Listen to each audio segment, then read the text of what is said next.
Alright, welcome to my video. My name's Eckogen. I'm going to go over the mechanics for Numok, the final boss in Drowning Deeps. So we'll go over his attack pattern. He does a 2-hit frontal swipe, a linear unblockable slam, another 2-hit frontal swipe, a larger swipe, followed by an AoE spin, and then a delayed AoE spin right here. Now he's going to do a room-wide attack of the room, and he's going to establish a 90-degree safe zone to his rear depending on which arm he used. It'll be opposite to his arm. So in this case, since he's swiping with his left arm, 90 degrees to his right rear will be the safe zone. So I'm in the wrong spot there. I'm in the left where I should have been in the right. So as you can see, the right, that is where the safe zone is established because he swiped with his left. And he's going to do a linear slam, and that is his full attack rotation. So now it's back to his 2-hit frontal swipe again, linear slam, another 2-hit frontal swipe, larger swipe, AoE, followed by another AoE. And now he's going to do the room-wide swipe again. So now he's swiping with his right side. So that means his left is going to be safe zone. And because I was in the wrong spot, I got hit. And then he's going to end that attack rotation with his linear slam. So now that's 2 full attack rotations that he's done.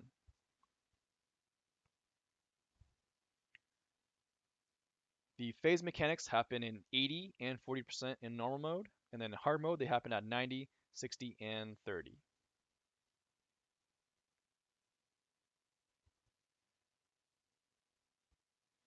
Alright, so this boss must always be tanked within melee range, or he's going to do this move here, where he's going to attempt to pull whoever has threat towards him, and then slam him into the ground. So if this does happen, then you need to iframe it, otherwise he will grab you. Now, immediately when he reaches the health threshold, he's going to go to the middle of the room, and he's going to bury his tentacles. So here he's going to perform 6 unblockable AoEs in random spots 5 times.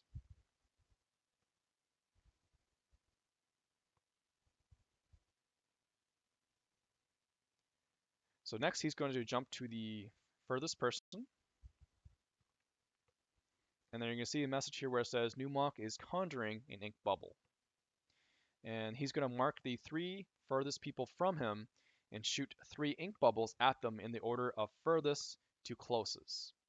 So this is going to leave behind a puddle.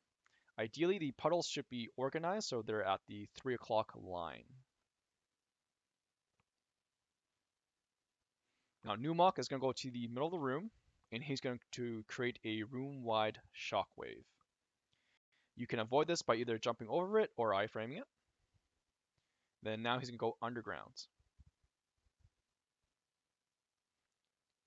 So in the order of furthest to closest, he's going to one at a time appear from the ground and bite each marker, sort of like the graboids in Tremors. And the delay between each of his bites is about 10 seconds, so that's how you time it.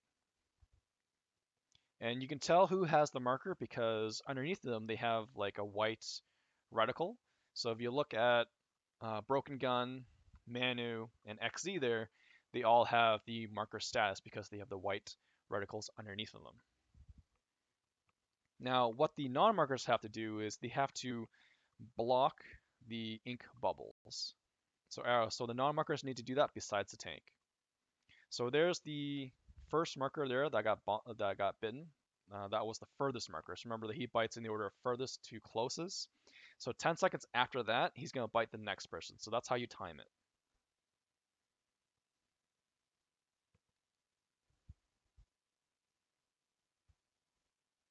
Now to block the bubbles, you need to line up with them in its incoming direction, and you need to block it just as it lands. Whoever blocks the bubble will gain a buff, and it expires. That buff expires in 10 seconds.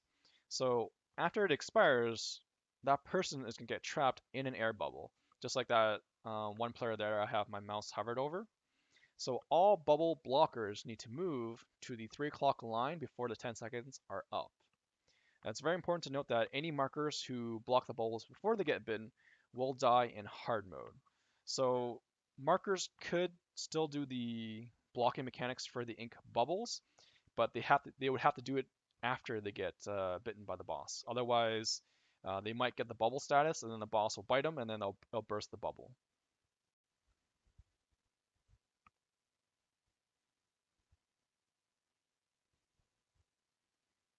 So remember that all bubble blockers need to go to 3 o'clock, and then once the boss bites the last marker, which is right there, he's going to go to the middle of the room.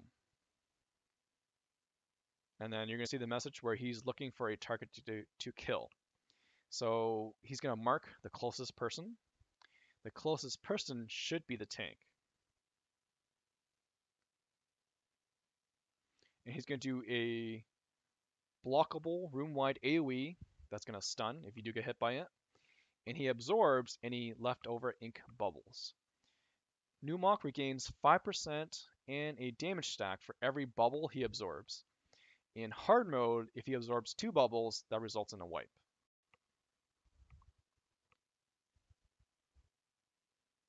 Now, Numok is going to switch his aggro to the marker, which is the closest person at the time that message appeared saying that he was looking for a target to kill. So if the tank did it right, it'll still be the tank who gets the aggro. So regardless of whoever has it, they need to be standing at 3 o'clock.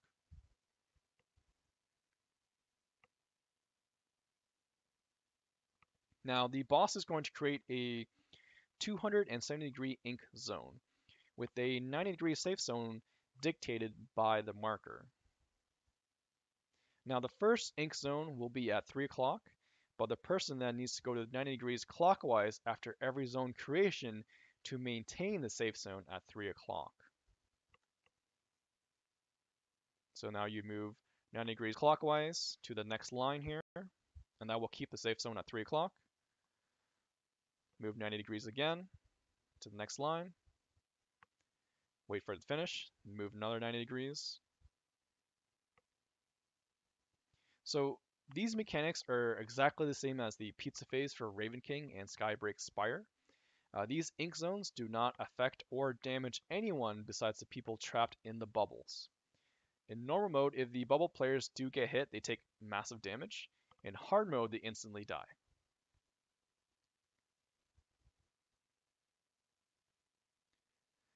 So after the ink zone phase, he's going to do a room-wide pull. So this cannot be iframed or blocked. And it's going to follow with a knockback. So this knockback is going to pop the players trapped in the bubble. And then immediately after the knockback, Numok will attempt to heal. So this is where the players trapped in the bubble come in. They must CC Numok to stop him from healing since everyone else got knocked back. And it's very difficult for those knockback players to get back in time to help with the CC. So in hard mode, if you allow him to complete the healing phase, or the healing mechanic, he's going to automatically wipe the raid, or the party. In normal mode, he heals for 30%. Now, classes with high mobility can make it back in time to CC him, but they really gotta be on point and really quick to react. Now, Thralls and Cat Summoners are unaffected by the knockback, so you could cheese CC with them if you did not do the bubble mechanic correctly. And properly CCing him will result in him taking 10% damage in his health. And that is the end of the phase. So now he'll go back to his normal attack rotation until he gets to his next phase. So there's the frontal swipes, the linear slam, frontal swipes again, larger swipe, AoE spin, another AoE spin. Here comes the room-wide swipe. So since he swiped with his right, the left rear was a 90-degree safe zone. Here comes the linear slam, and now he's going to repeat the attack rotation once again.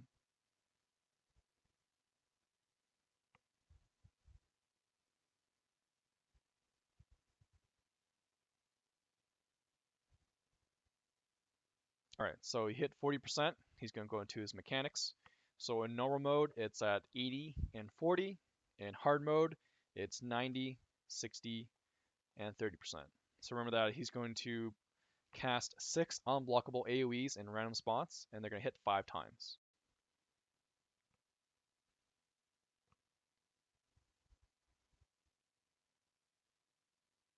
Next, he's going to jump to the furthest player.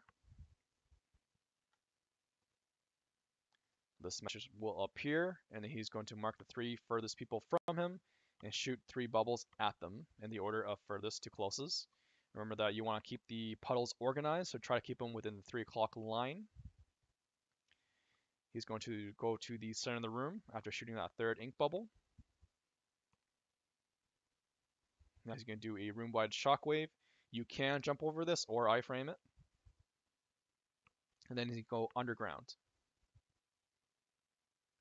So the non-markers, excluding the tank, need to block those ink bubbles, whereas the markers need to wait for the to be bitten, just like that. And remember that between each bite is 10 seconds, so you could time it and then sort of iframe it. If you get hit by the ink bubble, that's what happens to you.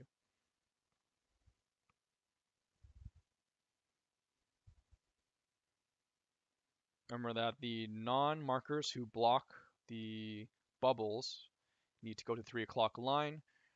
People who were marked could block the bubbles, but they have to do it after they get bitten. So after that last bite, he's going to go to the middle of the room again. He's going to look for a target to kill. So he's going to mark the closest player, make sure that's the tank. And then he's going to do a room-wide stun, which will stun you if you do get hit, but you can block it or iframe it.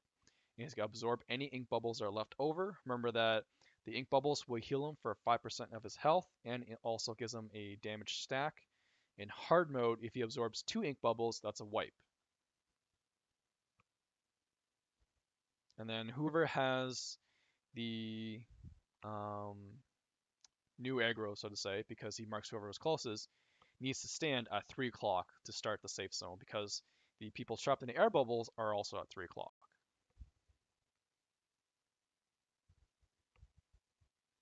So now begins the ink zone phase. So after that zone is created, you then go 90 degrees clockwise to the next line. Wait for it to establish. Go 90 degrees clockwise again. Wait for it to be established. 90 degrees clockwise. And then wait for it to be established. And then you're good. So now he's going to do a room-wide suction, which cannot be iframes. And then he's going to knock everyone back. He's going to pop everyone who was trapped in the bubble. And they're responsible for CCing him. Remember that thralls and cats are not affected by this knockback, so they can also assist with a CC. And that is essentially how you do this boss. So there's no difference with any of his phases. All of his phase mechanics are exactly the same. Now there is one thing in here that was not shown in the video, which is a DPS check after he does 3 attack rotations, if he hits that before getting to his health mechanic trigger. It's not very difficult to do, but I will include the description of what he does and what you need to do in the video description below. And of course, I'll also include a summary of what I've gone over in this video in the video description below as well. So thank you for watching. Hope that helps.